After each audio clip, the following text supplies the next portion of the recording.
Hi, ladies and gentlemen. This is Mr. Young, and we're going to be talking about section 8.7a, covering the magic X. The magic X is our tool that we use to factor quadratic trinomials. That's anytime we've got numbers written in the form ax squared plus bx plus c, okay? Anytime we're trying to factor anything set up like that, we're going to use this magic X. It's a way for us to kind of organize our thoughts and keep the process in order for us. Now, let's take, for an example, 3x squared plus 10x minus 8, okay? Pretty straightforward quadratic trinomial here. And what we need to do first is identify what a, b, and c are, right? Understanding how we're actually going to use this standard form quadratic to work it into the magic X. So a, the number in front of the x squared, that's going to be 3. B would be 10, and C would be the negative 8. Okay, make sure you don't forget that negative sign. That's really important. Okay. Now, to start using the magic X, then there's two big things we really want to focus on to start off with, and the first is the top of the X. All right, we multiply A times C, put that in the top of the X. A times C. So in this case, it would be 3 times negative 8. But for here, I'll just write the A times C because it's really important we remember that that's where that goes. A times C goes in the top of the X, and then B, that's the middle term, that goes in the bottom of the X. And then what we're going to do is we're going to list all the factors of A times C, and then there's one pair that's going to multiply to get to A times C, but then add to get to B. And that's what it is that we're looking for. And we'll put those on the side of the X and do some more stuff with those. So instead of walking through each of these steps without an example, let's come down here to this one that's kind of empty and ready for us. And I'll rewrite that 3x squared plus 10x minus 8 so we can see it. And we'll actually do the factoring here for this one down on this X. So we said our first step was to take A, which is 3, and C, which is negative 8, multiply them. 3 times negative 8 comes out to negative 24. Okay, and that negative sign is going to be really important. Okay, so factors of negative 24 that add up to B is what we're ultimately going to be looking for, and B is 10. Okay, so you just heard me say that phrase, factors of A times C that add up to B. That's like the meat of what it means to factor a quadratic trinomial, is finding factors of A times C that add up to B. So we need to figure out what those factors of A times C are. A times C is negative 24. And so what I usually have students do is just list out the factors. But instead of making you guys kind of memorize them, we do give you this sheet. And this is our factor sheet. And what it does is it lists all the numbers 1 to 100. And with each number, list all the factors of that number. So if we said, say we came down to 24, we have all the factor pairs that multiply to 24. So 1 times 24 is 24, 2 times 12, 24, 3 times 8, 4 times 6, so on. So what we're gonna do is we're gonna list these all out, okay? And 1, 24, 2, 12, 3 times 8, 4 times 6, okay? Now, looking at this, some of you might notice that none of these actually multiply to get to negative 24, because if it's going to be negative 24, one of these is going to have to be negative, right? Negative times a positive equals a negative. So to try and figure out, okay, well, is the smaller number on the left going to be the negative number, or the bigger number on the right going to be the negative number? We have another little trick for that, also coincidentally an X. And for the sake of these notes, we'll write these kind of down here. If, say, we have our magic X, and the top number is positive, which is not the case here, and the bottom number B is also positive, well, if I need factors of a positive that add up to a positive, then the two factors I'm going to pick for the sides of the X are also going to be positive. That doesn't match this case, so we'll kind of keep going.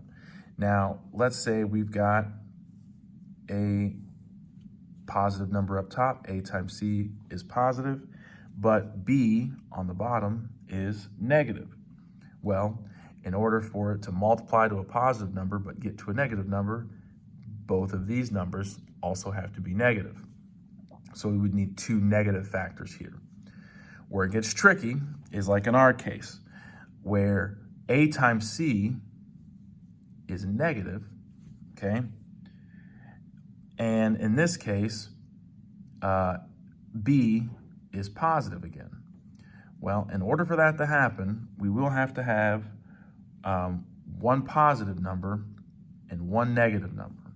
But again, the question was, do I use these bigger numbers on the right or the smaller numbers on the left? Let me see if I can shift that up so you can kind of see it, okay? And what we find out is if we have a negative a times c, but a positive b, then we want to use the positive number and have that be the bigger one, and the negative number be the smaller one, okay? And while we're at it, just to be thorough, if we have a negative a times c and a negative b, well, now we'll still have a positive and a negative, but I'm going to switch the order around because now we'll want the bigger number to be negative and the smaller number to be positive, okay? That's a good tip. If you need a second, this would be a good time to probably pause it and make sure you have that chart down, because that's a nice little quick reference to have when you're doing these problems. Now, back up here, we've got our a times c again was negative 24, and our b was 10, okay? So now we're looking at all the factors, and we decided that when we have a negative up top and a positive on the bottom, we want the big number to be positive and the small number to be negative. So let's go through and make all these negative, okay? And now we start looking at them and we try and see which ones add to b. So -1 plus 24 is 23. That's not going to work. -2 plus 12 is 10, which means that's going to work. Now, if we wanted to be thorough, we could check. -3 and 8 is 5. -4 and 6 is 2. So we know these ones won't work. And so that leaves us with 12 and -2. And I always like to check. 12 times -2 is -24. 12 plus -2 is positive 10. So what we've done is we've now found the factor pair that we're looking for. If you're looking at the steps above, this would be step number 4 we just completed. Step 5 then tells us to divide these outside factors here and here by the leading coefficient a, okay? And this is really important. This is one of the steps people always forget about. But we have to take whatever this a value is and divide each of these by 3, okay? That's a really important step. And then once we do that, we simplify it, okay? So 12 divided by 3 is 4, and -2 divided by 3 is just -2/3, okay? So we end up with these two as the factors that we want to use. And then once we've done the simplification, then we write the factors into parentheses, okay? So you guys remember when we were doing FOIL and the distributive property, we would always write our factors in parentheses. Well, here we're going to take x plus 4 because that's our factor, right? So it's just x plus whatever shows up here times x minus 2/3. And why is it minus here but plus here? Well, it's always plus, but plus a negative number, it's -2, it becomes subtraction, okay? Now, we have one more thing that we have to do, and that's whenever we have these a fraction in our factor, we can't leave it like that. So the way I look at it is the denominator has to move up to the front, and so our final answer becomes x plus 4, that one doesn't have to change, but then this one becomes 3x minus 2, okay?